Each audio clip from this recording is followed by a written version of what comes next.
ایک اور چیز جس کی طرف میں مطلب اپنی توجہ چاہتا ہوں، وہ یہ ہے کہ جیسے مطلب ہمارے ملک پاکستان میں بھی اور دوسری دنیا میں بھی، مطلب کہ دوسری جگہوں پہ بھی اس چیز کو دیکھا ہے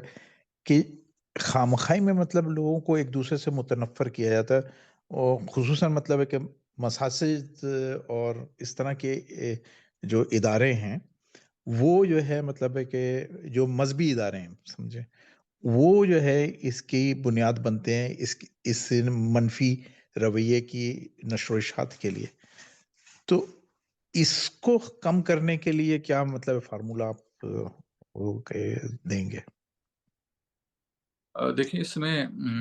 میں جو مین روٹ کاز سمجھتا ہوں وہ جو ہماری آ، احادیث یا روایات کی کتب ہیں،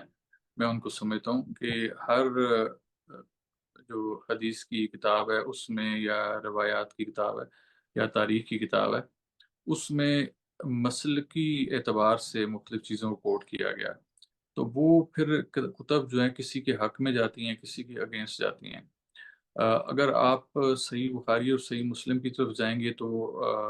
جو اہل تشیع کمیونٹی ہے وہ اس طرف رغبت نہیں کرے گی اور بہت سی چیزوں کو فالو نہیں کرے گی۔ اسی طرح اگر آپ اصول کافی، اصول اربعہ کو اٹھاتے ہیں، نہج البلاغہ کو اٹھاتے ہیں، تو جو اہل سنت کے لوگ ہیں وہ اس سے اجتناب کریں گے۔ تو ہمیں دیکھنا ہوگا کامن پلیٹ فارم کیا ہے ہمارے درمیان، ہم میں کامن چیز کیا ہے۔ تو وہ ایک نبی کریم صلی اللہ علیہ وآلہ وسلم کی ذات مبارکہ ہے۔ اگر ہم خلافت راشدہ کے اوپر بھی جائیں گے، دیکھیں خلافت راشدہ حق ہے اور رشد و ہدایت کے لیے تھی، لیکن اس میں بھی ایشوز آ جائیں گے۔ جس کی اپنی پسند ہے وہ اس کے مطابق چلے گا، جس کی ناپسند ہے وہ اس کو فالو نہیں کرے گا۔ تو ہمارے درمیان جو کامن پلیٹ فارم بن سکتا ہے وہ حضور نبی کریم صلی اللہ علیہ وآلہ وسلم کی ذات مبارکہ ہے، اور ان کا یہ قول جو میں سمجھتا ہوں کہ آپ نے اس کو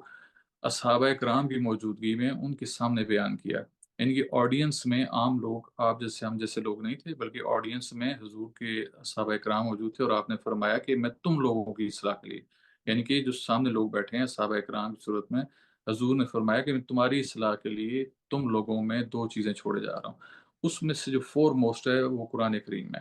تو اگر ہم اس قرآن کریم کو اپنا پلیٹ فارم بنا لیں اور اس کو کامن پوائنٹ بنا لیں، اور ہم یہ تہیہ کر لیں کہ ہم نے اس کے مطابق چلنا ہے، جو ہمارے فروعی اختلافات ہیں ہم ان کو پس پش ڈالیں گے تاکہ ہم مذہبی طور پر، نظریاتی طور پر مضبوط امت بن کے سامنے ابھریں۔ تو پھر ہمیں دیگر کتب کو سائڈ پہ کرنا ہوگا، ہم ان کو اپنی نالج کے لیے تو ضرور استعمال کریں، ان سے نالج بھی لیں، دیگر معاملات بھی لیں، لیکن اس کی اپلیکیشن جو ہے وہ نہ کریں۔ اس کی